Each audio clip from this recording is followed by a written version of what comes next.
Jifunze kutafuta baraka. Na baraka haina mkubwa wala mdogo. Unaweza kuwa mkubwa wa umri, lakini kwa sababu unakosa nguvu hiyo ya kuzalisha, mambo yakaacha kwenda sawa sawa. Kwa ni muhimu itafute baraka mahali pote unajua pana usika, kuachilia baraka kwako, kwa mama, kwa baba, kwa mjomba, kwa shangazi. Itafute baraka.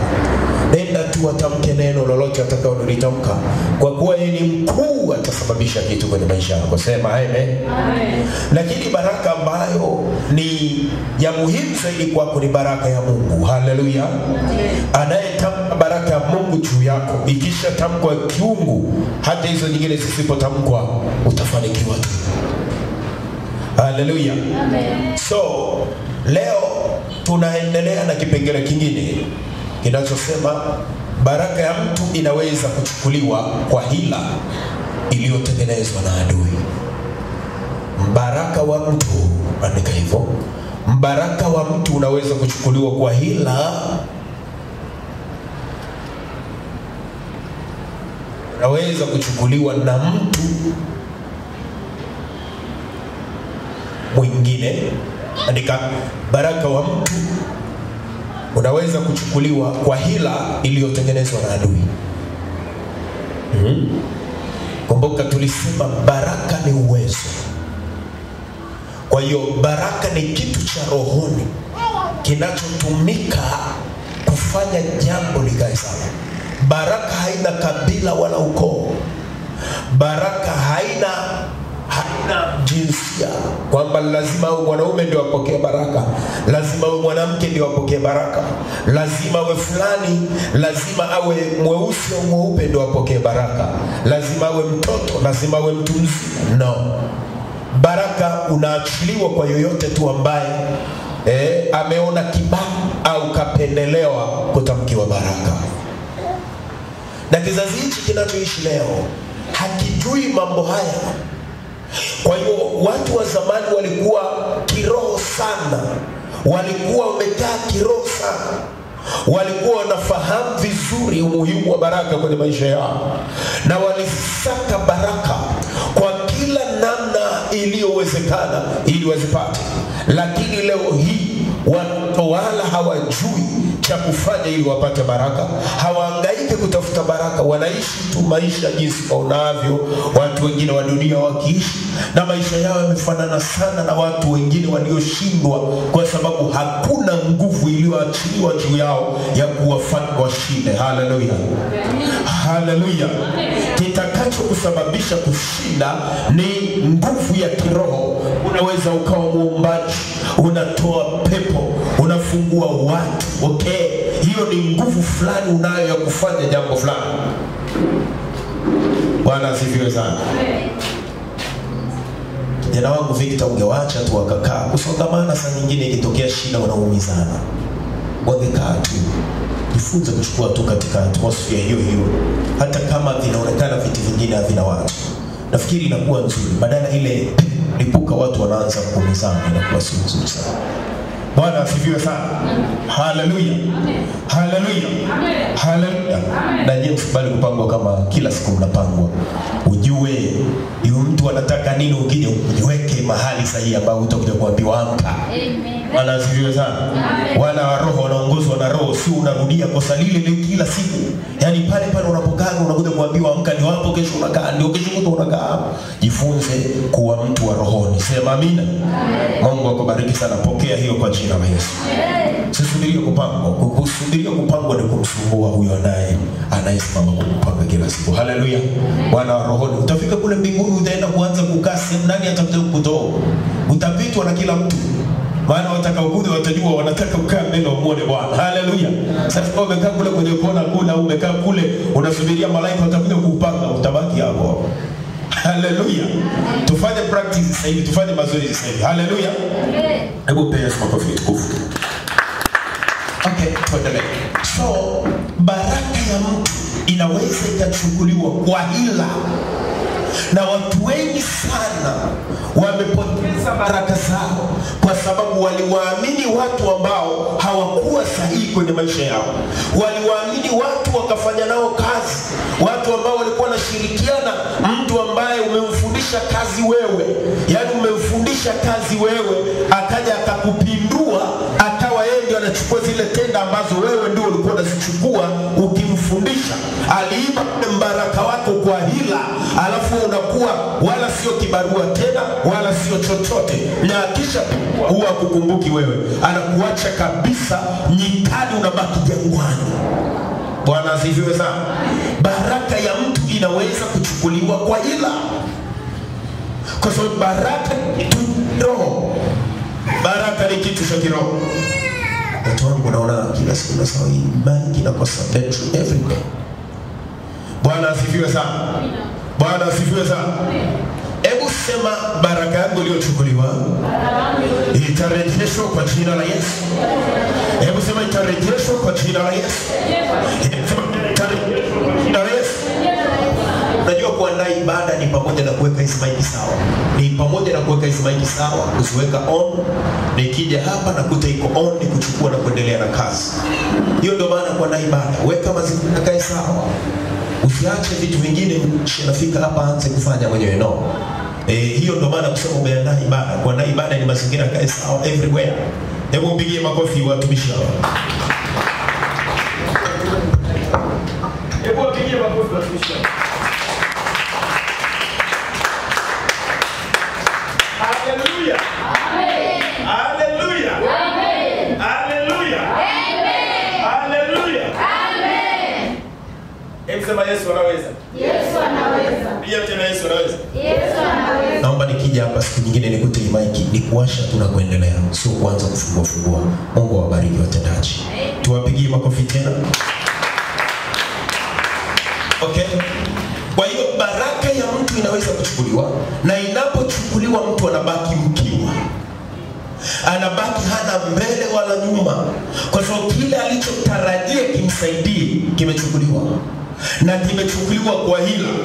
Na ninataka tujifunze vizuri, tuangalie jambo hili kwa makini. Yamkini kuna mahali ambapo ulipoteza chako, ili tuweze kwenda kuomba maombi, Mungu aweze kufanya urejesho, yeye awezaye kufanya urejesho. Haleluya. Tusome kitabu kile cha Mwanzo, sura ile ya 27 mstari wa 30 hadi 40. Lakini ufuatilie kwa makini sana. Biblia inasema hivi, Mwanzo 27:30 hadi 40. Neno la Bwana linasema, ikawa Isaka alipokwisha kumbariki Yakobo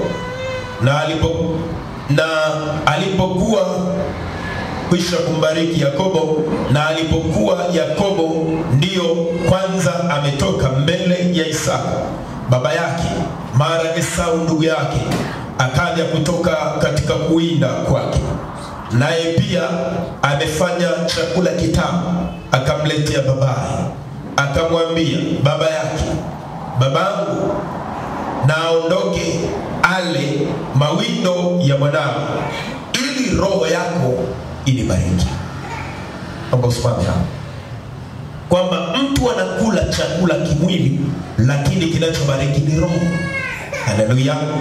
Baraka ni jambo la kiroho, na baraka achilio lake ni la rohoni, sio jambo la mwilini, kwamba ni kitu kinachoachiliwa kiroho. Hapa Isaka analetewa chakula ale kimwili ya shida, lakini roho yake ndio inawachilia baraka kwa ajili ya mwanae ambaye amemwandalia mawindo. Haleluya. Haleluya. Haleluya. Roho ndio inaobariki. Mstari wa 32. Isaka baba yake akamuuliza, una ni wewe? Akasema, mimi ni mwanao Esau, mzaliwa wako wa kwanza.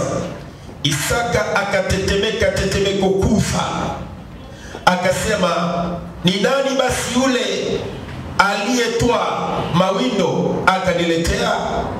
Nami nimekwisha kula kabla hujaja wewe, nikambariki, na naye atabarikiwa. Nimekula nikambariki, naam atabarikiwa. Ni nani huyu mtu? Baba anatafuta, anasema ni nani? Esau aliposikia maneno ya babaye, akalia kilio kikubwa cha uchungu sana. Akamwambia babaye, nibariki na mimi nami baba yangu. Akasema, nduguyo amekuja kwa hila. Sema alikuja kwa hila. Anasema nduguyo amekuja kwa hila. Bwana Yesu asifiwe sana. Bwana Yesu asifiwe sana. Akauchukua mbaraka wako. Sema amekuja kwa hila alafu akachukua mbaraka wako. Sasa unaona hapa Esau anaambiwa na baba yake Isaka kwamba baraka aliyokuwa ameiweka kwa ajili ya Esau imechukuliwa kwa hila, kwamba imeshaondoka. Bwana asifiwe. Amen. Akasema, je, hakuitwa Yakobo kwa haki, maana amejitia mahali pangu mara mbili hizi? Alichukua haki yangu ya mzaliwa wa kwanza, na sasa amechukua mbaraka wako. Okay? Yaani kumbe kuna kitu kinaitwa haki ya mzaliwa wa kwanza. Yaani una haki tangu ulipookoka, Mungu amekuhesabia haki. Lakini swala la baraka is a second thing. Hapa nasema haki ilichukuliwa, nikabaki nikitegemea baraka. Sasa amejitia tena mahali pangu mara ya pili kuchukua na mbaraka. Hapo haleluya. Yaani hawa jamaa walikuwa wanajua mambo ya rohoni. Yaani anaposikia imechukuliwa kangu, kwa sababu anajua maisha yangu yamevurugika jumla, sio ya kwangu tu, na uzao wangu ni mali. Sio jambo jepesi. Watu wanasikia mtu anasema kwamba baba aliita watoto wake akawabariki, na yeye hakuwepo. Anaambiwa ukuwepo wewe tu ndio uko unaoka ya baraka ni kitu gani bwana? Anaongea ujinga. Baraka ni nini? Kwa sababu hajui mambo ya rohoni yalivyo na uzito. Ndio maana unakuja kukuta mtu anaandamwa na balaa na mikosi, kwa sababu hiyo nguvu ya kiroho inayoitwa baraka haipo kwake. Kwa hiyo kila anachopambana nacho akiendi, kwa sababu hana hiyo nguvu ya kiroho inayoitwa baraka ili muwezeshe kwenye hilo jambo. Hana hiyo. Bwana asifiwe sana. Kwa amekuwa akihangaika kupanda na kushuka, akijaribu kushughulika na mambo hayasogei, hayaendi, maana juu yake ni mtupu, hana kitu. Amen. Amen. Amen. Amen. Sema Yakobo alichukua baraka ya ndugu hii. Sema vizuri, sema Yakobo alichukua baraka ya ndugu hii. Yakobo alichukua baraka. Hivi unajua inawezekana hata ya kwako ilichukuliwa na ndugu yako. Kwa sababu wewe wakati ukipambana na maisha ulikuwa hujapata hela. Ndugu zako wale wengine wakatangulia kupata pesa, wakaanza kumvalisha baba, wakaanza kumvalisha mama, wakaanza kununua chakula, au unamleta tu kwa nyumbani hauna kitu chochote. Hivi atakayetamkiwa maneno mazuri ni nani? Ni yule anayeleta, sio? Kumbe kulikuwa inawezekana kulikuwa na baraka ulikuwa unatakiwa ipokee, lakini mpaka baba anakufa akukupa hiyo baraka, maana ulikuwa mkono mtupu ulagwi. Mama kukutamkia baraka mpaka anaondoka, na alikuwa amebeba kitu kwa ajili yako. Hii ni baraka ya mzazi ambayo inamsaidia mtoto kupata wepesi wa maisha. Esau anapoambiwa imechukuliwa, anaangua kilio kikuu kwa uchungu. Na Esau sio mtoto, ni mtu mzima. Ni mtu mzima kabisa, analia kwa uchungu kwa sababu amekikosa kitu cha muhimu kwenye maisha yake. Na watu hawajui umuhimu wa baraka. Bwana Yesu apewe sifa. Amen. Bwana Yesu apewe sifa. Amen. Nasema Bwana Yesu apewe sifa. Amen. Haleluya. Amen. Naomba kurudia mstari wa 38. Esau aliposikia maneno ya babaye, akalia kilio kikubwa kwa uchungu sana. Akamwambia babaye, nibariki na mimi nami, baba yangu. Akasema, nduguyo amekuja kwa hila, akauchukua mbaraka wako. Mbaraka, sio baraka tu, mbaraka ni mkubwa huo. Ameuchukua mbaraka wako. Akasema, je, hakuitwa Yakobo kwa haki? Maana amejitia mahali pangu mara mbili hizi.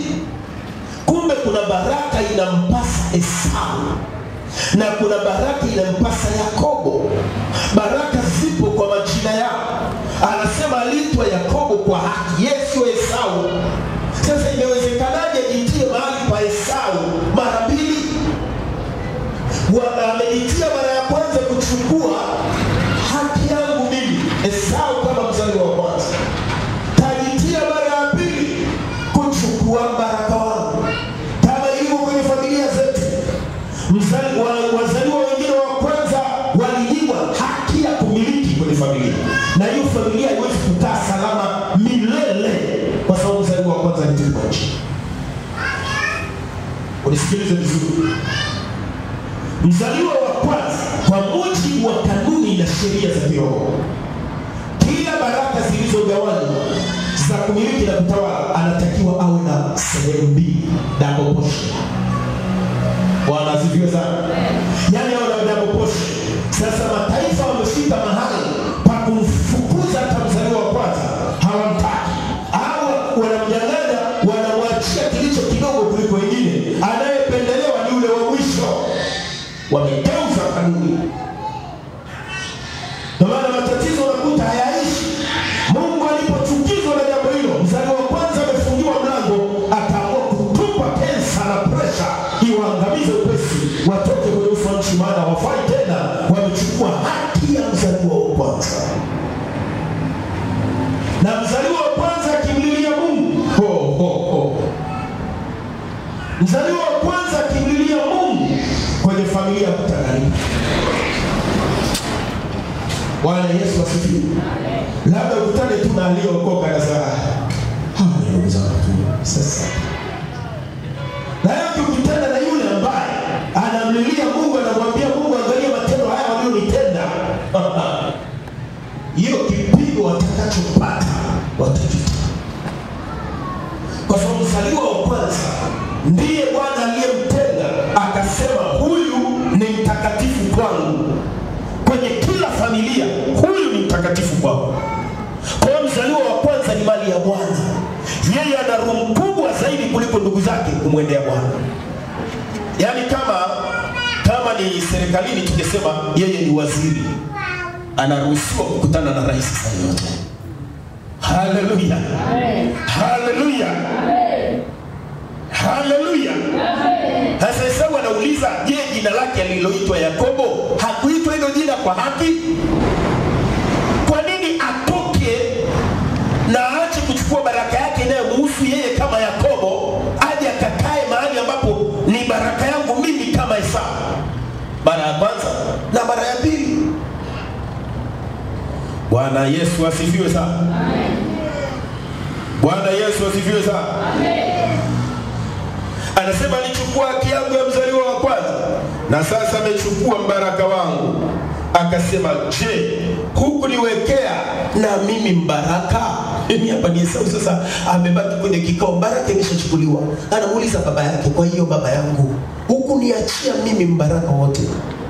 Angalia mstari wa 37.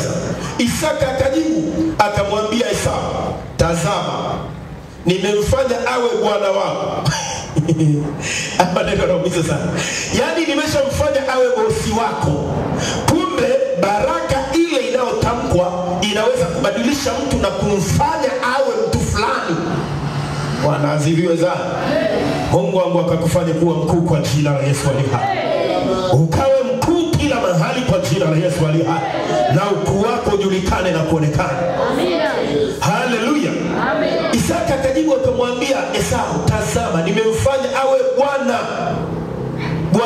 Abrahamu na ndugu zake wote nimempa kuwa watumishi wake. Mambo ya ajabu, mambo ya kiroho. Nimemfanya awe bwana wako na ndugu zake wote nimempa wawe watumwa wake au wawe watumishi wake. Kwa nafaka na mvinyo nimemtegemeza, nami nimemfanya, nami nikufanyie nini sasa mwanangu? Maana vyote nimeshaachilia, sasa nikufanyie nini wewe? Nitakupa nini tena? Baba anajiuliza. Mstari wa 38. Esau akamwambia babaye,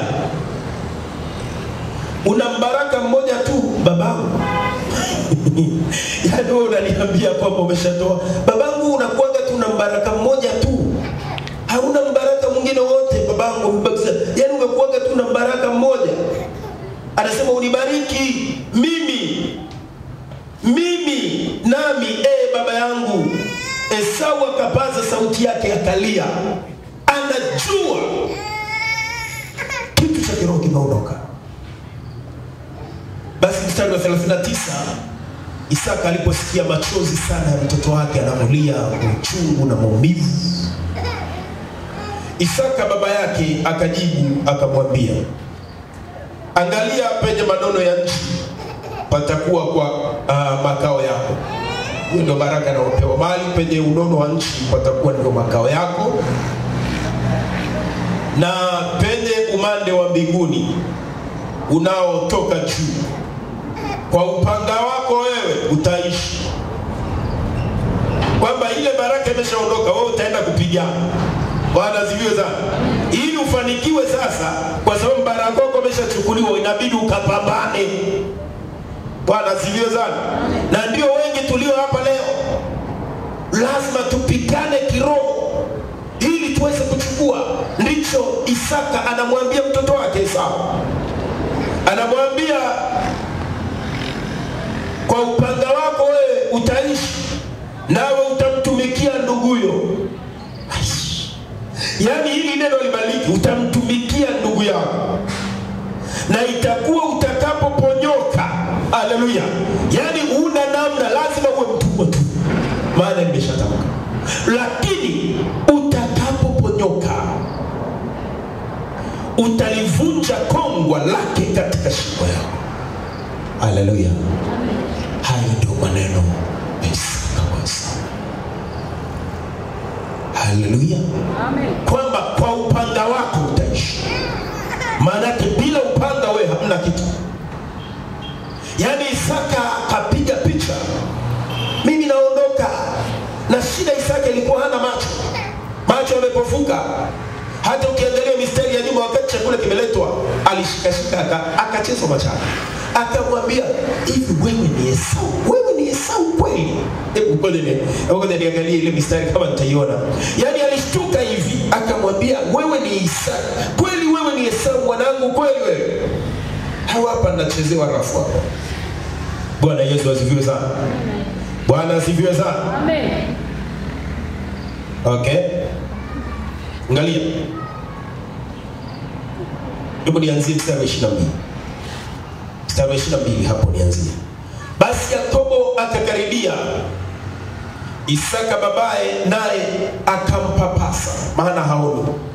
Mama yake Esau alikuwa na vinyoleo vingi, Yakobo alikuwa na ngozi nyororo. Kwa lugha nyingine tunasema Esau alikuwa mzungu, Yakobo alikuwa Mwafrika. Kwa maana Esau alikuwa mwekundu. Haleluya. Kwa baba yake alikuwa anamjuaga kwa kushika mkono. Sasa mama yake akaenda kuchukua ngozi ya kondoo huko ya mbuzi sumu, akamvalisha kwenye mikono, maana anajuaga baba siaoni. Bwana akagua, hebu njoo. Wewe ni nani mwanangu? Wewe ni nani? Wewe ni nani? Kumbe ni wewe, sawa. Sasa mama akajua wakati anakwenda kumshika akutane na ile ngozi, asikie vinyoleo, aseme ndio huyu.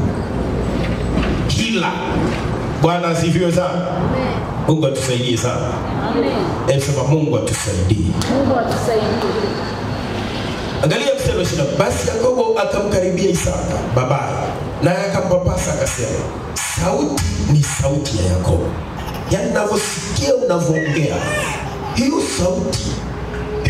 sauti ni ya nani? ni ya Yakobo kabisa, hiyo sauti ni ya Yakobo. Lakini mikono ni mikono ya Esau mwanangu. Yaani yeye yuko tu. Kwa hiyo wewe ni nani? Anasema mimi ni Yakobo. Wewe unasema ni Yakobo, ni Esau wewe. Esau wewe. Kwa hiyo umeshaleta mwanangu wewe nimeleta. Anamwambia lakini sauti kama ya Yakobo hivi. Lakini mikono hii ndio ya Esau. Kumbe mama akapiga kipande cha ngozi ya mbuzi. Kusoma mistari ya juu utaona. Bwana asifiwe sana. Baraka inachukuliwa kwa hila. Hapa inachukuliwa kwa hila. Mstari wa 23 unasema wala hakumtambua kwa maana mikono yake ilikuwa kama mikono ya Esau ndugu yake yenye malaika. Yaani vile vinyoleo vingi inaita malaika. Yenye malaika. Basi akambariki. Akamuuliza, akambariki. Baba bado haamini kama ndio yeye. Akamuuliza, wewe ndiwe kweli mwanangu Esau? Akasema, ndimi. Akasema, niletee karibu nami nipate kula mawindo ya mwanangu ili roho yangu ikubariki. Akamsogezea karibu naye akala, kisha akamletea mvinyo akanywa. Isaka baba yake akamwambia, njoo karibu sasa ukanibusu. Hatua ya kwanza, njoo nibusu. Haleluya. Ndio baraka inaanza kwa chuo. Njoo sasa. Kwanza imeshashiba, sasa njoo nibusu mwanangu. Akakaribia akambusu, naye akasikia harufu ya mavazi yake, akambariki. Alivikwa mavazi ya Isaka. Kwa hiyo baba alikuwa mjanja sana. Yaani sio mikono tu anasikiliza sauti, anacheki mikono na ananusa, anajua harufu ya mavazi ya kila mtu. Akasikia harufu ya mavazi akajua huyu ni Esau, huyu ni Esau. Lakini mbona sauti yake leo sielewi. Kumbe anapomwambia njoo nibusu, kumbe anataka aje karibu amnuse. Bwana asifiwe sana. Yeye amwambia njoo nikubusu, anamwambia njoo nibusu. Maana ukija karibu kubusu si atakaa, atasogea halafu atanusa. Bwana asifiwe sana. Isaka baba yake akamwambia, njoo karibu sasa. Kanibusu bwana. Akakaribia akambusu, naye akasikia harufu ya mavazi yake. Akambariki akasema, tazama, harufu ya mwanangu ni kama harufu ya shamba alilolibarikia Bwana. Mungu na akupe ya umande wa mbinguni na manono ya nchi na wingi wa nafaka na mvinyo, mataifa na wakutumikie na makabila wakusujudie. Uwe bwana wa ndugu zako na wana wa mama yako na wakusujudie. Atakaye kulani alaaniwe, na atakaye kubariki abarikiwe.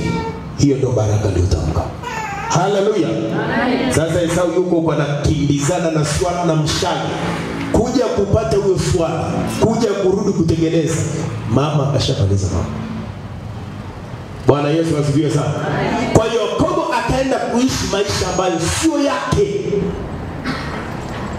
Esau ataishi maisha ambayo sio yake kwa sababu walibadilishana. Yaani ni mchezo ulifanyika, ikabadilishwa kiroho. Cha Esau kikawa cha Yakobo na cha Yakobo kikawa cha Esau.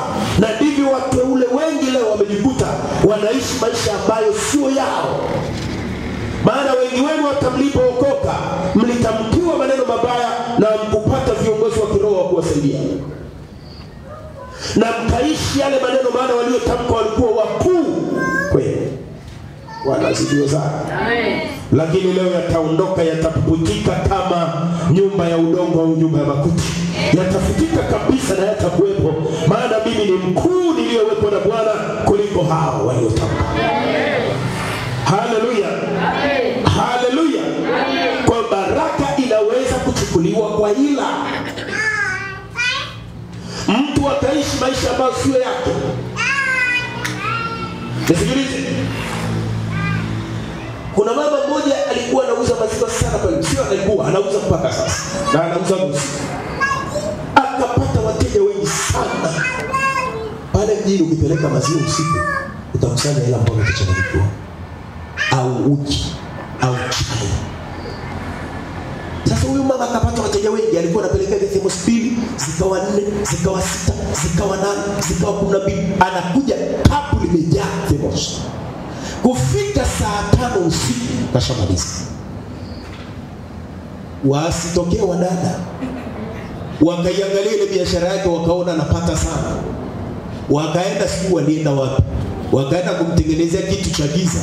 Yule mama mpaka leo anauza, lakini akifika mahali akiagizwa chai anaanza kusinzia. Anaanza kusinzia na anaanza kadondoka. Sasa hivi yeye analala hapo hapo na gari hiyo unasemesha. Ameshika chupa hivi inadondoka inapasuka. Usingizi wa kipepo. Wakati wa kusinzia kwake unaweza kumkuta kakaa mahali hata chini kalala kabisa na koroma. Wakati yeye anakoroma, wenzake wanapiga hela. Bwana asifiwe sana. Kwa hiyo wamemchezea rafu kumlaza usingizi wa kichawi ili wao waendelee kuuza. Hiyo ndio hila. Kwa hiyo wanatembelea baraka ambayo sio yao. Yaani wamempokonya mtu baraka yake, wataanza kunufaika wakati yeye wamemlaza usingizi wa kipepo. Hivyo hivyo watu wenye biashara za maduka au wanaofanya biashara yote, kuna wakati anakuwa anachukia biashara, kumbe katengenezewa zengwe la kichawi. Ile baraka kuna mtu kaiona, anataka kuipokonya ichukue, kama Yakobo alivyochukua baraka ya Esau baada ya kuiona. Mungu wangu akurejeshe kwa jina la Yesu aliye hai. Kila mbuzi atakula urefu wa tamba yake. Kama wewe ulipangiwa baraka kubwa na Mungu, nenda ukaishi kwa jina la Yesu aliye hai. Na yule ambaye hana abakie kuwa hana, hata chukua cha kwako, hata pokonya cha kwako kwa jina la Yesu aliye hai. Sema amen mtu mmoja. Haleluya. Baraka inaweza kuibiwa. Waangalie wanaofanya kazi za kuuza vyakula, kuuza maduka, saluni na mambo mengi ya biashara. Kuna rafu nyingi sana. Kucheza na baraka ya mtu. Na biashara hizi za kufanya kwa kupatana. Unampeleka mtu kwenye biashara leo, kesho unaanza kuonyesha nyendo zako zote za biashara. Kesho anakugeuka, anachukua ule mbaraka wako, anaenda kujipendekeza mpaka anapata kibali kuliko wewe. Anaanza kutembelea kibali chako na watu wote wanasema alimletaga fulani. Huyu si anakuaga na fulani, anakuaga na fulani, huyu aliletagwa na fulani. Hata bosi anauliza, wewe umetokeaga wapi hapa? Anasema huyu alitoka hapa na fulani bosi. Kwa hiyo kibali anachotembelea sio cha kwake, lakini anatembelea nyota ya mwingine, kibali cha mwingine, mbaraka wa mwingine. Leo nasema mwisho kwa jina la Yesu aliye hai. Kama baraka yako kuna mtu anatembelea, kwa jina la Yesu acha akataukiwe na abakie kuwa hana kitu. Wewe urejeshewe cha kwako, urejeshewe cha kwako, maana baraka wa Bwana unatajirisha.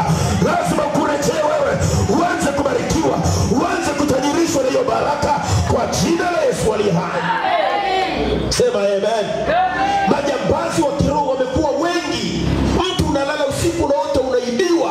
Haina wanachukua kitu kwenye nyumba yako, au wanakunyang'anya kitu, au wanachukua kitu kwenye mifuko yako, au unaona mtu anakushika kichwani anachukua kitu kwenye kichwa chako. Na unaona hizo kwenye ndoto, lakini hujui tafsiri yake. Acha nikwambie, vitu vya kiroho vinaweza kuibiwa kiroho usipokuwa mwangalifu. Lazima ulinde nyumba yako ili vitu vyako vikae salama. Linda mali zako ulizopewa kiroho ili zikusaidie na zisaidie watu wengine. Usizubae vikachukuliwa, maana vikichukuliwa utabaki utilia kama Esau. Esau amelia kwa uchungu lakini haikusaidia.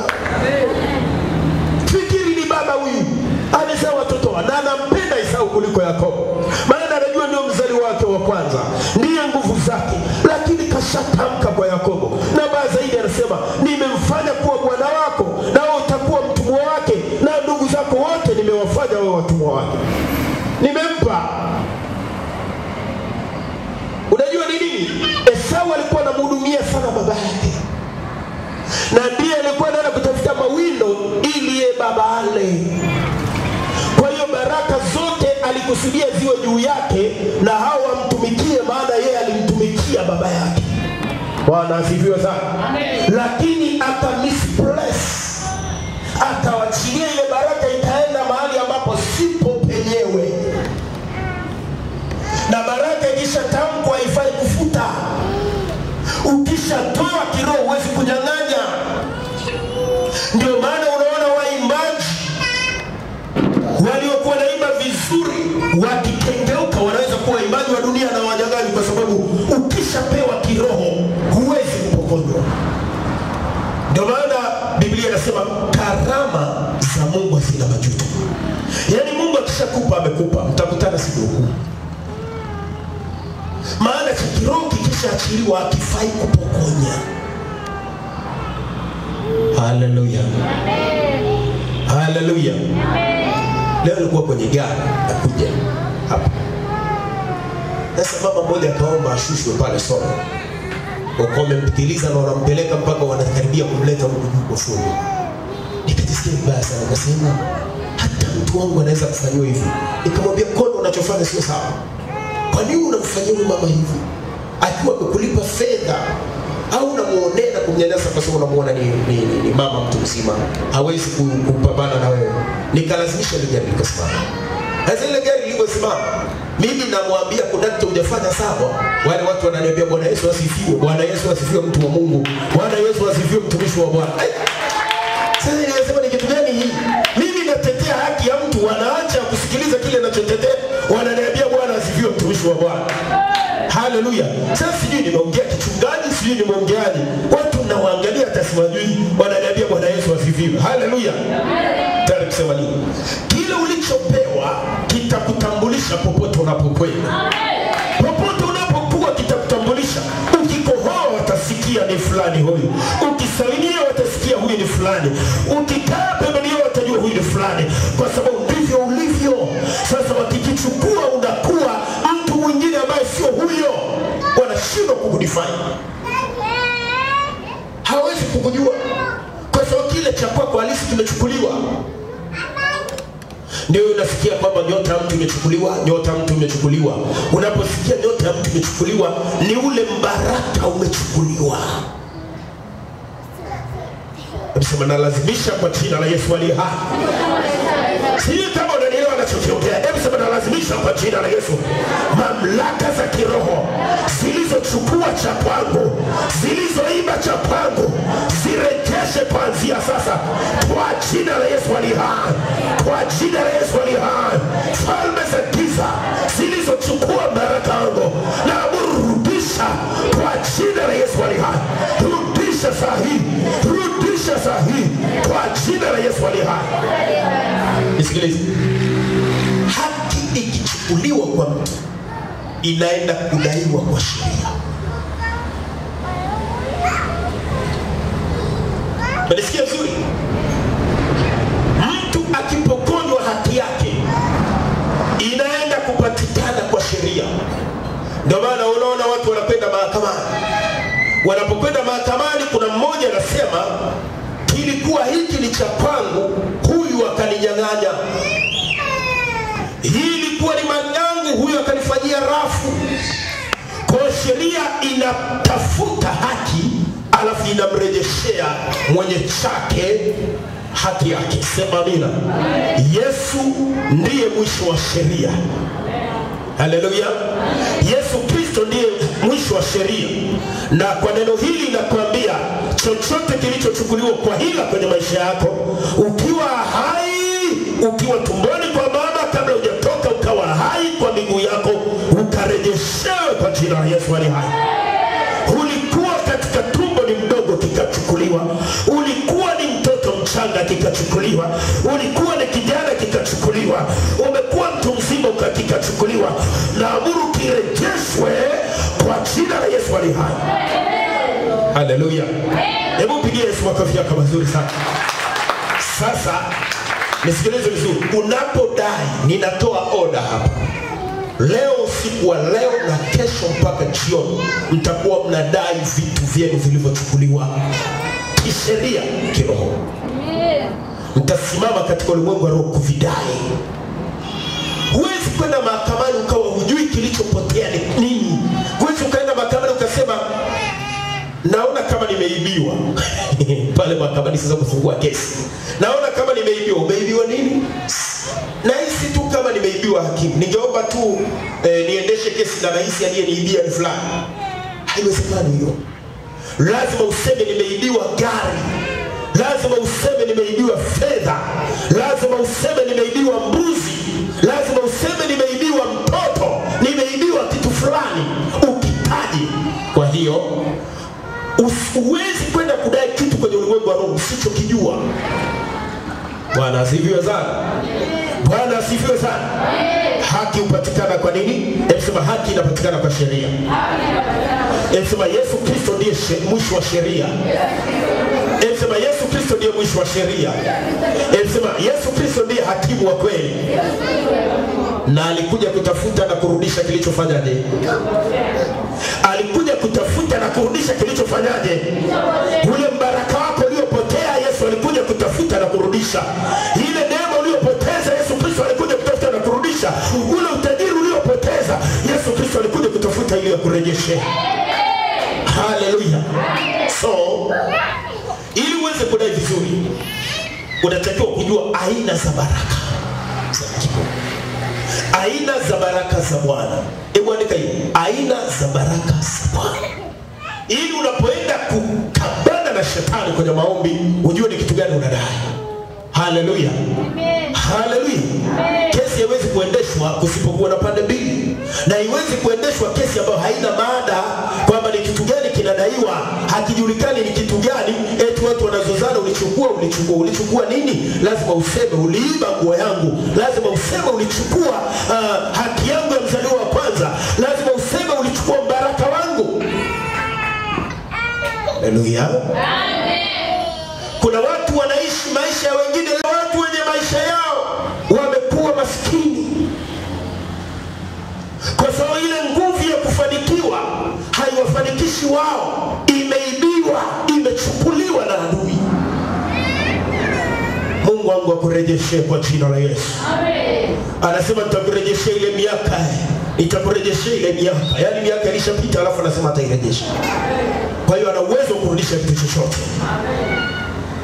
Na anayechukua kitu chako mara nyingi ni mtu wa karibu sana. Unayemfahamu, yamkini hata kila siku mnachekeana na kusalimiana. Lakini unamuona kila siku huyo anaingiza fridge, huyo anaingiza TV, huyo kaleta kitu fulani, huyo kaanza kujenga jengo. Kumbe anachotembelea ni cha kwako. Oho. Yaani mimi nitamkimbiza, lazima atoke aachie kwa jina la Yesu aliye hai. Sema bila kubwa. Sema bila kubwa. Kila mtu atembelee cha kwake. Au unakubali unaridhika na hiyo hali? No.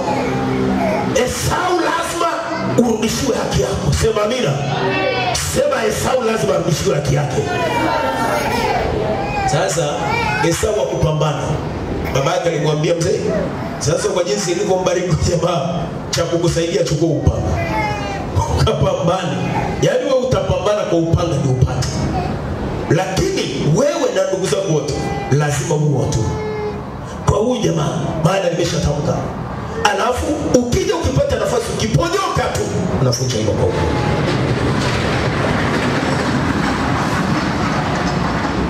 Ndio maana Esau anapoitwa Edom, wana wa Edom wameandikwa kwenye Zaburi. Anasema hivi: E Mungu wakumbuke wana wa Edom waliosema bomoeni hata wapi usingini. Kwamba hichi kitu chenye mateso kwenye maisha yetu kilianzia kwenye foundation. So tukibomoe mpaka kwenye msingi ili tuvunje kongwa tuondoke. Haleluya. Mungu wangu akusaidie. Haleluya. Utoke kwenye utumwa wote kwa jina la Yesu. Nisikilize vizuri. Unaweza ukawa mtumwa wa mataifa wakati wao walitakiwa kutumikia. Neno la Bwana linasemaje? Wafalme, watu wa mataifa wakiongozwa na wafalme wao watakuja kukutumikia wewe. Lakini leo ndivyo ilivyo. Au wewe unatumikia watu wa mataifa na unaridhishwa na kipande cha mkate unachopata. Ule mbaraka uliotamkiwa umeenda wapi? Lazima tuudai. Haleluya. Na usiniambie sasa pastor, mimi hata nikiomba Mungu ataniinuaje? Muulize Ibrahimu alivyoenda katika nchi ya Gerari, Mungu alitengeneza kisa cha kumbariki mwenyewe. Sio kazi yako. Alipokwenda Misri, Mungu alitengeneza mazingira kumbariki mwenyewe. Sio kazi yako. It's not your business. Wewe kitu cha msingi hakikisha tu umekaa kwenye mstari. Haleluya. Amen. Haleluya. Amen. Haleluya. Amen. Wapendwa makofi utukufu. Mama Jime aliniambiaga hivi fulani, kuna watu walimdharau sana. Sio nyingi hapa nyuma, akaniambia yaani si kweli mimi ndio naenda sehemu fulani napokelewa kama mtu mkuu sana. Napokelewa kama, alitumia neno moja akasema napokelewa kama mfalme badala ya kusema napokelewa kama malkia. Akasema napokelewa kama mfalme, na shangaa. Bwana asifiwe sana. Amen. Nikamwambia ni muda tuna wakati. Amen. Kwa sababu asiyekubali leo, ukisha kutana na kile Mungu alichokiweka kwa ajili yako, atakuja kwa magoti. Amen. Hiyo ni kanuni nakwambia. Yaani usipate shida na wanaokudharau sasa. Wasubirishe, waombe, waione kesho yako iliyojaa baraka zako. Haleluya. Ile kesho yako ukishaingia, wale wanaokupinga wote watageuka, watakuwa upande wako. Kwa sababu kanuni inasema if you cannot defeat them, join them. Kama huwezi kuwashinda wale unaowapinga, jiunge nao. Haleluya. Yaani ukiona unawapinga unapambana nao lakini washindi, kajiunge nao uwe mwenzao. Haleluya. If we cannot defeat them, please join them. Haleluya. Haleluya. Wakikushindwa watakuja kwa upande wako. Maana hiyo ni kanuni, no doubt. Wachawi wakukupiga wakishindwa watakuja kwa upande wako. Wale ndugu zako wanaokukataa wakikupiga wakishindwa watakuja kwa upande wako. Watakuja kwanza kusema tuombee, tuombee, tuombee, lakini walikuwa wanasema wamepotea. Pale mmoja alikuwa anakuona sio kitu, lakini saa inakuja wakishindwa kukushinda watakwambia tuombee. Wataleta na sadaka, wataleta na fungu la 10, wataleta na malimbuko. Utaanza kufundisha sheria ya Bwana. Haleluya. Na hili ni bila mashaka. Ni muda tu, ni muda tu. Yaani wewe usizimie moyo. Biblia inasema ukizimia siku ya taabu, nguvu zako ni kidogo. Vumilia. Utasemwa, vumilia. Watakucheka, vumilia. Watakusonoa, vumilia. Lakini saa inakuja. Yaani ni jambo lisilopingika. Saa inakuja, na anayemtegemea Bwana ni kama mlima Sayuni. Haleluya. Hautikisiki wala huhamishiki. Wewe endelea kumtegemea Bwana tu. Wale waliokudharau kuna siku watakuja watawe, hey, mtumishi wa Bwana, oh, mteule wa Bwana, mbarikiwa. Haleluya. Kwa sasa no problem. Kwa sasa wakutaje majina ya watu wanaotaka. Lakini one day, yes. One day, yes. One day, yes. Wale waliokuwa wakikuangalia na kusonya watasogelea wakikusalimia wakichuchuma. Kusogeza yako. Haleluya. Lakini kwa kitambo kidogo wakikudharau usipate shida. Isubirie kesho yako. Haleluya. Amen. Kwa hiyo baraka za Bwana ziko za aina 5. Ziko aina 5 za mibaraka ya Bwana ambazo mtu yeyote anatakiwa ajipime kama anazo hizi baraka au la. Na kama hana, kwa nini? Na kama anazo baadhi, kwa nini hizo nyingine hanazo? Zipi zimepungua ili akazidai? Mbaraka wa kwanza unaitwa mbaraka wa afya njema. Yaani mimi hapa kuugua ni kosa kubwa sana. Lakini kiwepo kama ni mpango wa Mungu kujaribiwa kwa njia hiyo, naweza nikavumilia kwa kitambo, lakini sipaswi kuugua. Maana Biblia inasema mtamtumikia Bwana Mungu wenu, naye atawaondolea ugonjwa kati yenu. Haleluya. Amen. Haleluya. Amen. So long as namtumikia Mungu sasa, sipaswi kuugua. Hiyo ni haki yangu kwa sababu nipo ofisini nikimtumikia Bwana. Amen. Haleluya. Amen. Kwa ugonjwa ukija ndani yangu na usemesha, wewe umetokea wapi? Hauijui sheria ya Bwana? Bwana alisema sitaugua, toka. Haleluya. Amen. I command you, wewe ugonjwa, toka. In Jesus my name. Kwa mbaraka wa kwanza kutoka kwa Bwana ni mbaraka wa afya njema. Haleluya. Amen.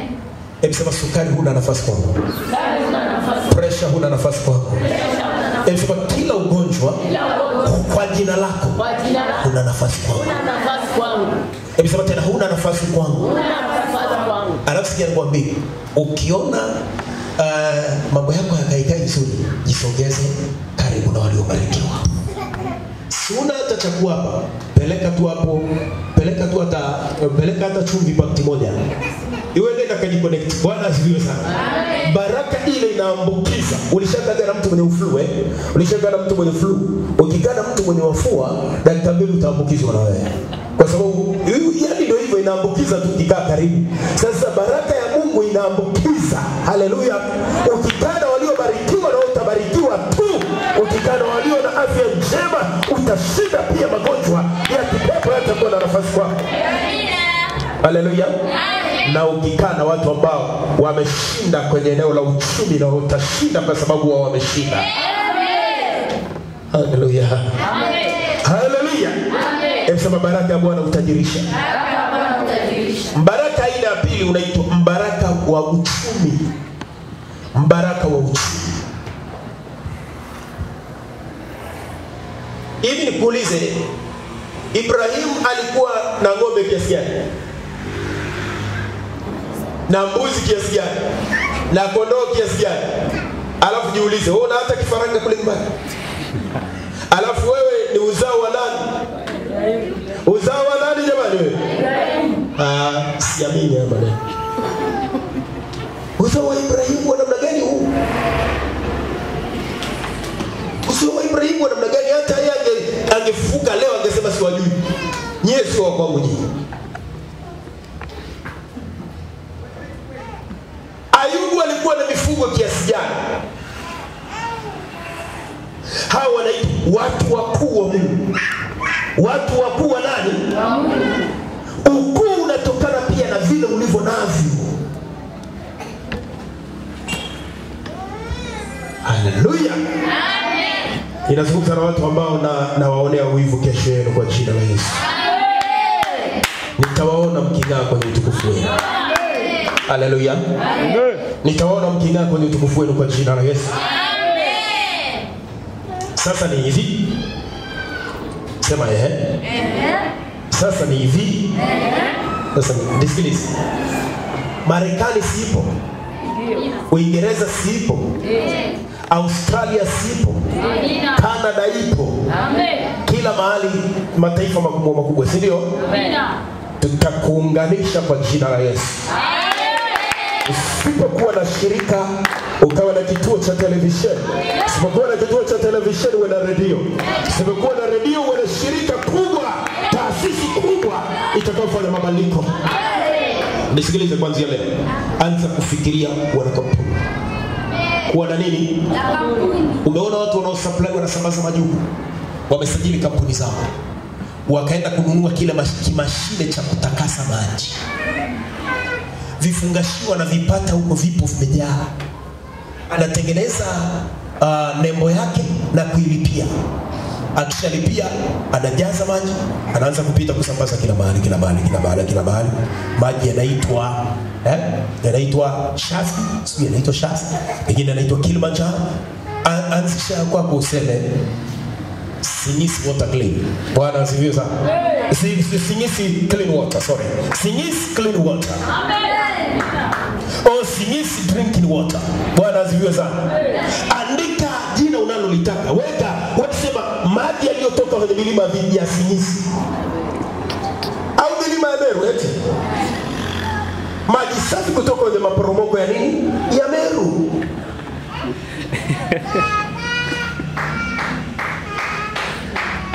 Sasa sijaona hata mtu amepanda mbegu kwa ajili ya hilo neno. Hilo muujiza tokeaje? Hamjui kushika muujiza hiyo. Unaposikia kitu kimetamkwa alafu kasikia kimeshika moyo wako, kipandie mbegu. Amen. Waambie Bwana hiyo ni ya kwangu hiyo nimeshachukua hiyo. Anayekuja nyuma shauri yake mimi nimeshachukua. Haleluya. Alafu Mungu atafungua mlango peke yake. Amen. Nisikia vizuri. Kinachosababisha ile neno likawa na nguvu ni ile sadaka ya chini. Na usiulize itakuwaje. Inawezekana tu hata wazungu wakatokea from nowhere. Wakafika mpaka kwako, alafu kukupenda kwa sababu Mungu anachilia upako juu yako. Amen. Amen. Haleluya. Amen. Pesa makofi ya tukufu hapo.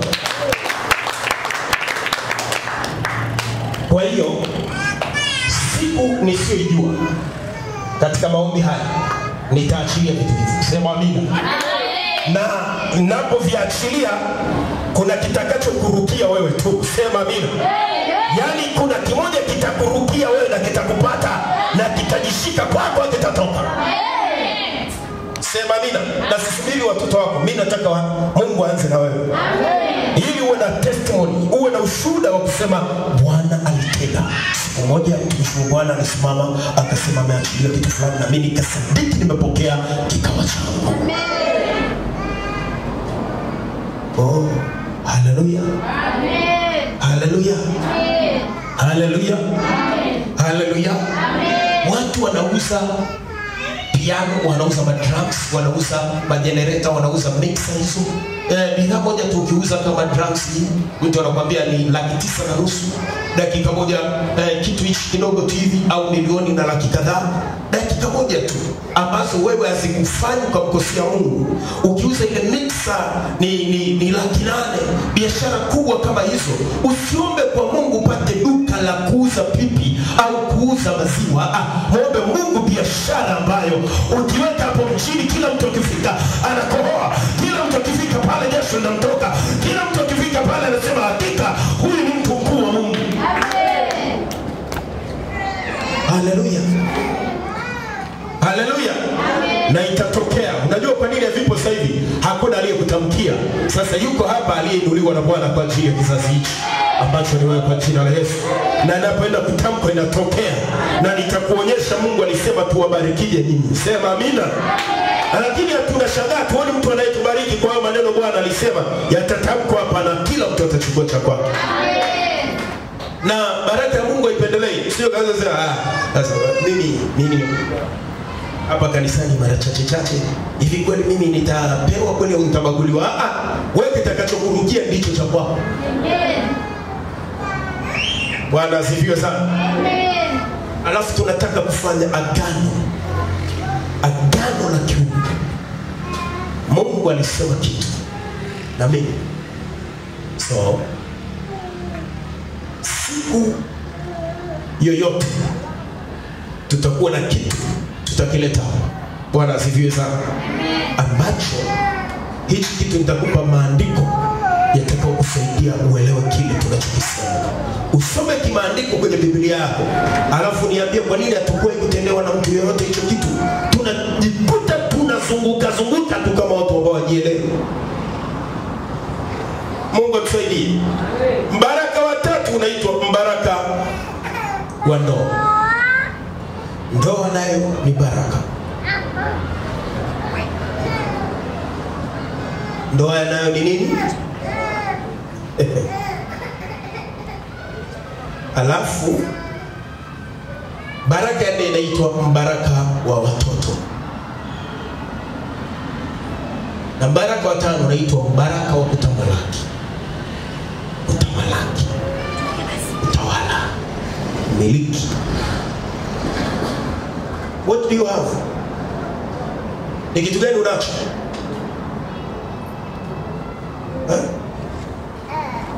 Hapo unauza vitu shilingi ngapi? Shilingi 1,000 1,500 kwa chapa. Kwa nini Mungu asikupe milioni 20 ukachukua heka zako kadhaa ukapanda na migomba huko ndani? Ukaweka na sungura ukazungusha ukuta. Mbuzi wanazunguka zunguka shambani na kuku wanazunguka shambani na sungura wanacheza huko wanapenda mpaka kwenye ukuta. Bwana asifiwe sana. Na mzee Kobe yuko huko shambani. Bwana asifiwe sana. Ubarikiwe kwa jina la Yesu aliye hai. Sema amina. Usiona mbili ukasema Mungu amenibariki. Mungu bado hajakubariki. Hujaelewa baraka uliokuwa na watu. Ndio maana unafikiri kwamba umebarikiwa. Hebu tuangalie kitabu cha Mwanzo sana. Tuone kidogo tu. Hata uone tu kitu kidogo sana. Mwanzo ile sura ya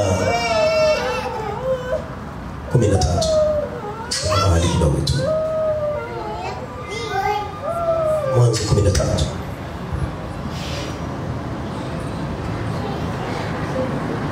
Tanzia mstari wa kwanza.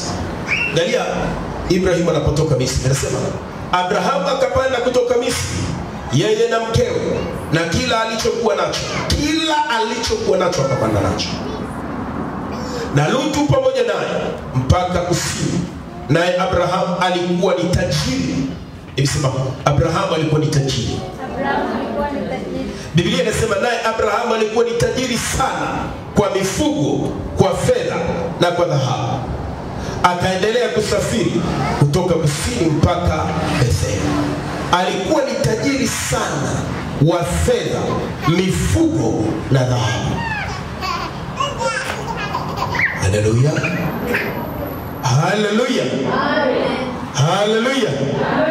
Hebu sema alikuwa tajiri sana. Rudia tena, alikuwa tajiri sana. Mnafahamu mtu anaitwa Ayubu.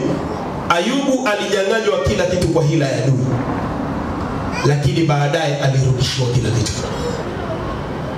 Alirudishiwa nini? Nani aliyerudisha?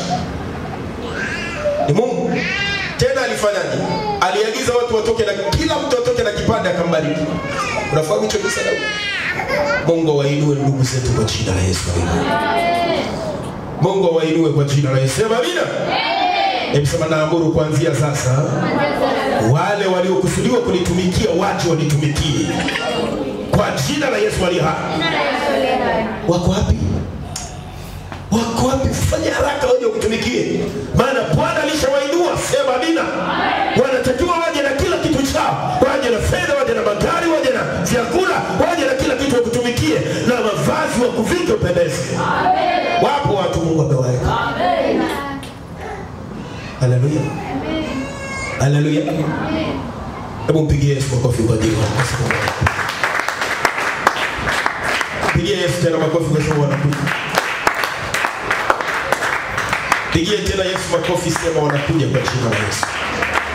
Hebu sema wanakuja kwa jina la Yesu. Rudia tena wanakuja kwa jina la Yesu. Rudia tena wanakuja kwa jina la Yesu. Rudia tena wanakuja kwa jina la Yesu. Rudia tena wanakuja kwa jina la Yesu. Hebu sema wale waliokusudiwa wanakuja kutoka pepo nne za dunia waje wanitumikie sawa sawa na mapenzi ya Mungu niliyoandikiwa katika jina la Yesu. Haleluya. Amen. Nataka tusome tu mahali kidogo.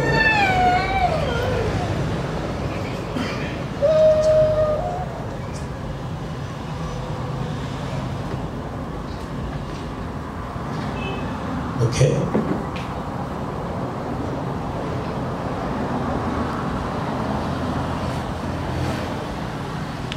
Bwana Yesu asifiwe.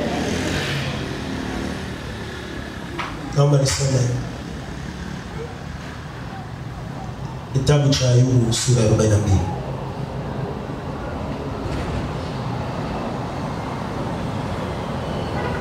Utasoma kuanzia mstari wa 12 hadi 13. Inasema hivi. Ayubu 42:12-13. Basi hivyo Bwana akaubarikia huo mwisho wa Ayubu. Hebu sema Bwana akaubarikia mwisho wa Ayubu. Baada ya mateso yote Bwana akafanyaje? Akaubarikia ule mwisho. Maana yake akaachilia nguvu ya kuzalisha na kumiliki na kutawala katika mwisho wake. Haleluya. Anasema Basi hivyo Bwana akaubarikia huo mwisho wa Ayubu zaidi ya mwanzo wake. Naye alikuwa na kondoo 14,000. 14 nini? Yani kondoo 10,000 na ngapi? Unakakondoo hata kamoja kwenye nyumbani. Hivi wewe ni wapi? Na unasema Mungu ni baba yangu. Asiyeshindwa kamwe. Asiyeshindwa kamwe. Unaimba kila siku. Tunahitaji kufikiria vizuri. Sema amina. Alikuwa na kondoo 14,000 na ngamia 6,000 na jozi za ng'ombe 1,000 na punda wake 1,000. Hivi unafikiria umefugwa wakija wanakawa? Lutu na Ibrahimu walishindwa kuelewana kwa sababu mifugo imekuwa mingi. Mifugo ikajaza nchi, mifugo ya watu wawili ikajaza nchi.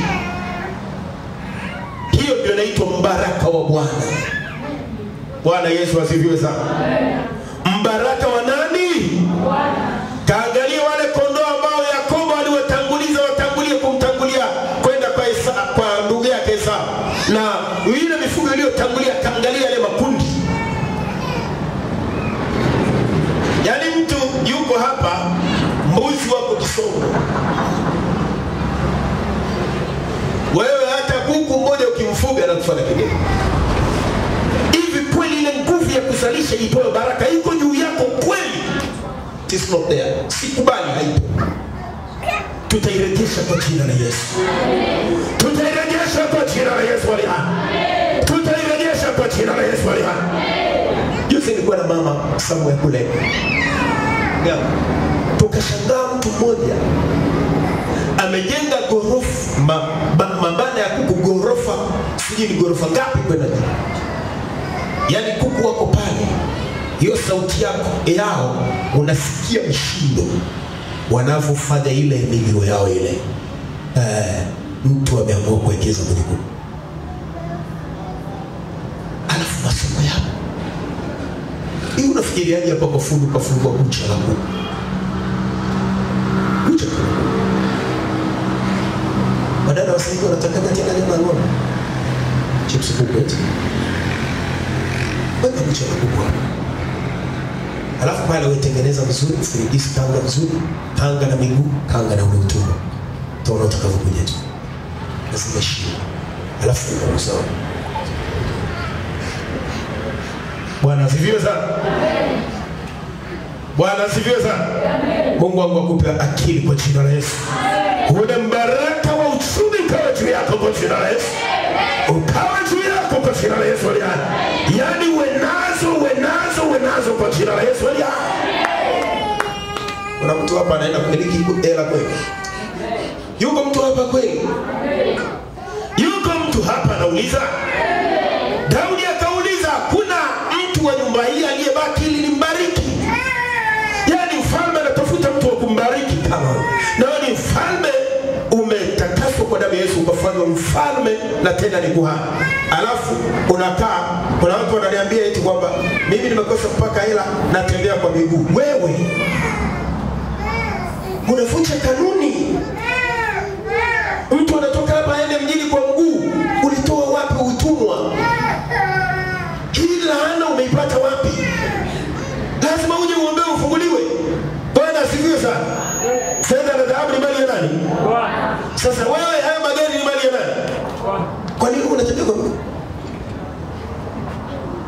Eti unapuyanga kwa miguu kutoka hapa mpaka mjini. Unafika mjini miguu inawaka moto na kiatu kimekatika sohoni. Kwa sababu kutembea sana. Nimesema hiyo laana na ivunja kwa jina la Yesu. Vijana wangu waliniambia wananiambia wanataka kushughulika kuhakikisha kwamba wanapata siri zinazoendana na nyakati zao hizi. Haleluya. Wananiambia vita, ananiambia mistake kisuswa. Bwana asifiwe sana. Niko nawapa akili jana. Ambia ukimiliki simu ya grade fulani ikaharibika au ikapotea, hakikisha unanunua ya grade ya juu kuliko ile ya kwanza. Maana Biblia inasema Mungu anatuinua utukufu hadi wapi? Utukufu hadi? Sasa si ndio kanuni za kifalme hizo? Hebu nisikilize vizuri. Tutaanza kumaintain zile standards za ufalme hapa. Sema amina kubwa. Yaani vike mahali tuseme kesho tunataka kumsifu Mungu, watu wanatokea na mavazi ya thamani. Haleluya.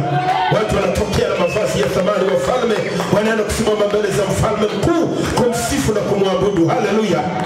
Sio unatoka tena unatokea umepauka. No, tunataka kwanza hizo standards za kimbingu. Sema amina kubwa. Sema amina kubwa. Sema amina kubwa. Sema amina kubwa. Sema amina kubwa. Nisikilize, wewe ndio kuamua maisha yako wewe hapa duniani, alafu anza kubadilisha hata namna ya kuvaa. Manisikia vizuri? Alafu tenga mavazi yako kama matatu manne. Kama ni mwanamke uwe na vazi la kimalkia. Mbingu inakujua hivyo. Mbingu inakujua hivyo.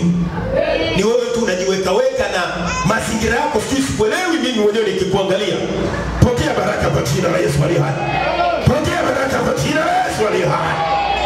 Niambia mchungaji, mimi ndio hadhi yangu, mimi navaa tu zile za mtumba. Ndio ulikuwa hujapokea nguvu, unaanza kupokea nguvu kwa sasa. Yaani utaanza kuangalia nguo zako, utaanza kusema hivi ni mimi nilikuwa navaa shida shetani. Shida shetani. Lakini ndio ulikuwa ukijiangalia kwenye kioo unasema nimetokelezea. Ilikuwa ni viwango vile. Sasa hivi utaenda kwenye viwango vingine kwa jina la Yesu aliye hai. Sema amen. Alivike mahali mfalme Bwana anaweza kukaa mahali akawaambia watu wale chakula kwake. Si unaelewa vizuri? Ukitaka kuvunja ile mipaka ya giza uliowekewa, lazima uanze kudili na kila kanuni ya kifalme ili kuondoa mapepo na mashetani yaliyotawala kuzingira kambi yako. Sema amina. Mtu mmoja Biblia inasema kwamba aliandaa karamu. Akachukia sana yule mwenye karamu. Akasema basi nendeni, akatuma watumwa waende wakamate watu njiani kwa waalike watu ambao wanapita njia tu waambie waje karamuni. Walipokuja karamuni waliotoka njiani, Biblia inasema yule bwana harusi akamuona mtu mmoja akamuuliza, vazi la harusi liko wapi? Mbona umekuja hapa bila vazi la harusi? Okay? Kumbe hata kwenda kwenye harusi kulikuwa na vazi lilihitajika. Haleluya. Haleluya. Sasa hiyo nikizungumza ni kiroho, lakini najaribu kuzungumza kwa namna ambayo inaweza kukusaidia. Lazima ujue thamani yako. Wewe ndio unaanza kujua thamani yako wewe, sio mtu aione. Mbobezi makofia. Unapoza mtoto wako, kataa kuletewa zile nguo ambazo mlivaa watoto fulani ziwe za kwanza mtoto wako. Kwa sababu huyu ni kiumbe kipya kimekuja, kinahitaji vazi jipya. Bwana asifiwe sana. Bwana asifiwe sana. Bwana asifiwe sana. Nisikilize, siweki kanuni, lakini jitengenezee majina. Kila baada ya miezi mitatu angalau utokelezee nafasi. Sema amina. Amen. Usikuwe na maisha fulani unayaishi yatakayo kuswaga. Maana tunafuga mapepo fulani yanapenda kukaa kwetu kwa sababu sisi tunayafurahia. No. Blessing iwe juu yako kwa jina la Yesu. Baraka iwe juu yako kwa jina la Yesu. Mali na dhahabu zikujie wewe. Fedha na dhahabu zikujie wewe. Mifugo na utajiri wote vikujie wewe. Na amani ya Mungu ipita amani zote ikautawale moyo wako kwa jina la Yesu. Haleluya. Haleluya. Mungu akubariki baba. Baba amesema yeye ni kwangu. Haleluya. Sasa ndio dhahabu ametaka au ni kitu gani? Mungu atafanya mwenyewe. Haleluya. Hebu msipoko vile tukopo hapo uliko. Nisikilize. Baraka wa Mungu, baraka ya Mungu ni roho inayokaa juu ya mtu. Kila anapokwenda anafanikiwa. Kinyume chake ni laana. Hata ukiangalia mjadala kati ya Yakobo na mama yake, alimwambia angalia nisije nikaenda, nitakapofika pale baba akanigundua nikapata laana badala ya baraka. Mama akamwambia no, wewe nisikilize mimi bwana, ndio injili hapa. Haleluya. Haleluya. Nisikilize, kinyume cha baraka ni laana. Kwa hiyo ukiona ile baraka ya Mungu iwe juu yako, lazima ujisearch, ujitafute ni nini kimetokea. Tafuta mtu mkuu wa Mungu aliyowekwa kwenye hiyo zamu ili avunje hilo kongo juu yako na ukatoke na kwenda. Naomba simama pale wewe. Hebu sema maneno haya. Sema, Baba, katika jina la Yesu, leo hii nasogea mbele zako nikiitwa damu ya Yesu. Naitwa damu ya Yesu katika ulimwengu wa roho kuendea mamlaka na falme zilizohujumu baraka zangu, zilizohujumu baraka wangu, kwa jina la Yesu. Na iachilie damu ya Yesu kwenye madhabahu zote za giza, madhabahu za kipepo, madhabahu za roho, kwa jina la Yesu. Naondoa kizuizi na kafara yoyote iliyotolewa kwa shetani ili ikawe kizuizi kwangu. Nafuta tamko lililotamkwa na adui kufunga maisha yangu kwa damu ya Yesu Kristo. Nafuta matamko ya adui yaliyotamkwa kufunga maisha yangu kwa jina la Yesu aliye hai. Kuanzia sasa nafuta matamko yaliyotamkwa yakawa vizuizi kwenye maisha yangu. Yale matamko yaliyokuwa si matamko ya baraka, matamko ya laana, matamko ya maneno mabaya, ninayafuta kwa damu ya Yesu. Baba, ninafuta matamko yaliyotamkwa na watu wa kale, matamko yaliyotamkwa na watu walio kinyume nami. Nanyunyiza damu ya mwana kondoo, ninanyunyiza damu ya Yesu Kristo. La baba ye, kwa damu ya Yesu ninanyunyiza hiyo damu, kuondoa hayo matamko yote yaliyotamkwa kinyume nami, yakasema tutafanikiwa, yakasema baba yangu afanikiwe, na mimi nikazaliwa nikajikuta naishi maisha hayo niliyoandikiwa na ufalme wa giza, niliyoandikiwa na ufalme wa shetani. Leo nayafuta kwa damu ya mwana kondoo, leo nayafuta kwa damu ya mjumbe wa agano jipya, leo nafuta kwa jina la Yesu aliye hai. Rebesha takaba ribaba ye makabadia ni mausanta yaba, kwa jina la Yesu ninafuta kila tamko la uharibifu, kila tamko la laana, kila tamko lililokuwa kamba, kila tamko lililokuwa kongwa, kwa jina la Yesu. Nyama Isaka alivyotamka kwa Yakobo, akasema Esau atakuwa mtumwa wake. Leo tamko lolote lililotamkiwa ninalifuta kwa damu ya Yesu. Tamko la utumwa ninalifuta kwa damu ya Yesu. Tamko la kuwa mtumwa ninalifuta kwa damu ya Yesu. Maana Yesu alituondolea utumwa, Yesu alituweka mbali na kuonewa, kwa jina la Yesu aliye hai. Leo nafuta hilo tamko lolote halali nililosimama kwenye ulimwengu wa roho. Ramashatakaba, inua sauti yako inahitajika. Futa matamko yanayompa shetani halali, matamko yaliyotamkwa na mtu yoyote yanayoitwa laana, yakasimama juu ya familia, yakasimama juu ya ukoo, yakasimama juu ya nyumba yako, yakasimama juu yako, badala ya baraka kuwa juu yako, yakawa yale matamko ndio yana nguvu juu yako. Tamka na yafuta kalabakash. Rapapaye, nafuta kwa damu, ninafuta kwa damu ya Yesu. Hiyo damu ya Yesu, damu ya mjumbe wa agano jipya, ipite kila mahali, kwa jina la Yesu aliye hai, kwa jina la Yesu aliye hai. Ninaamuru damu ipite, ninaachilia damu ipite, ninaamuru damu ipite, ninaamuru damu ya Yesu ipite, kwa jina la Yesu aliye hai. Ninaiachilia kuanzia sasa, kwa jina la Yesu aliye hai, kwa jina la Yesu aliye hai, kwa jina la Yesu aliye hai, kwa jina la Yesu aliye hai, kwa jina la Yesu aliye hai.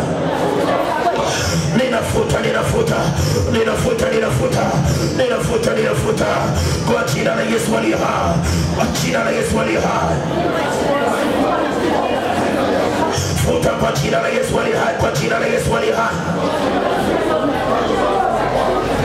Nataka kusikia tamko jina la Yesu aliye hai.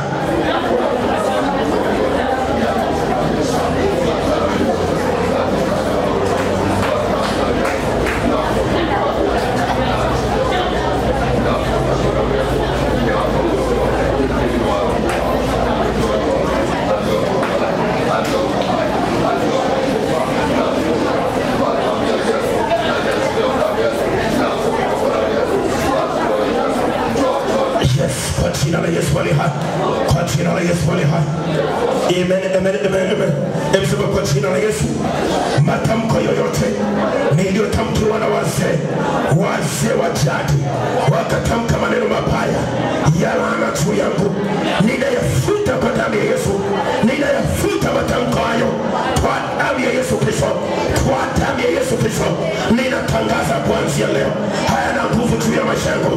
Ninayafuta yale maneno mabaya niliyotamkiwa na watu wenye mamlaka juu yangu, wakaniwekea mzigo, wakanivalisha kongwa. Kwa jina la Yesu leo nalivunja hilo kongwa kwa jina la Yesu. Katika ulimwengu wa roho navunja lile kongwa nililovalishwa na maneno. Nalivunja. Nisikie mtu akitamka kuvunja lile kongwa. Nisikie mtu akitamka navunja lile kongwa. Lile kongwa nililovalishwa na watu wenye mamlaka kuliko mimi, wazazi, ndugu, wachomba, mashangazi. Kwa jina la Yesu ninavunja hilo kongwa. Hilo kongwa ninalivunja kwa jina la Yesu. Ninalivunja kwa damu ya Yesu, kwa damu ya mwana kondoo.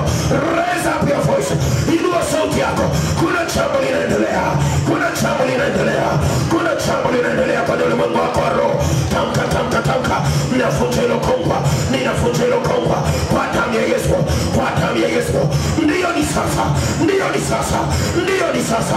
Maneno mabaya waliosema, maneno mabaya waliotamka, maneno mabaya waliosema, maneno mabaya waliotamka, ninavunja maneno hayo. Ninaharibu maneno hayo. Ninayavunja. Ninayaharibu maneno hayo kwa damu ya Yesu Kristo. Kwa damu ya mwana kondoo.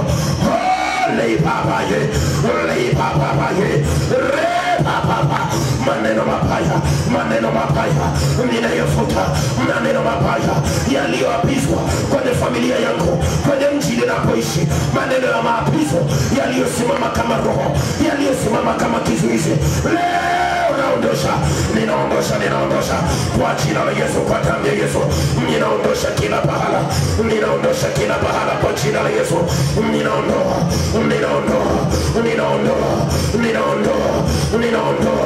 Ndio kwa jina la Yesu. Kwa jina la Yesu aliye hai. Kwa jina la Yesu aliye hai.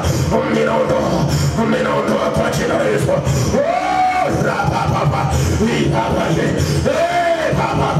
Kwa damu ya Yesu ninaondoa sahihi majira haya. Maneno waliotamkiwa watoto wangu